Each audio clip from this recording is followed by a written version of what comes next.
نن ماښام د افغانستان د اسلامي امارات سیاسي مرستیال او د سیاسي دفتر مشر محترم له برادر اخوند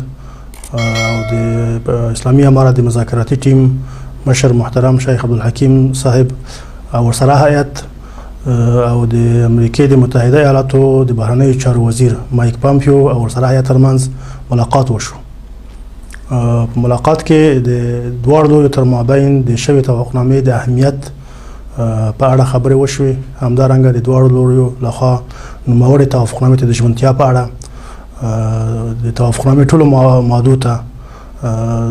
د پاتې بندیانو د خلاصون، د تور لیست د ختمېدو او د بین الافغاني مذاکراتو اړوند موضوعاتو په اړه باندې بحثونه وشول. د مغرورې نړۍ جوړه د سوالګره خپلواکي مو ترېنه واخیسته په نره ای در تورو خاورو لاندې قلندره سره پورته کړه ملا محمد عمره سره پورته کړه ملا محمد عمره سره پورته کړه په موږ باندې اختر دی په هېواد د آزاد ختلی لمر دی خپل مو کلی خپل جومات خپل مو منبر دی سره پورته کړه په موږ باندې اختر دی په هېواد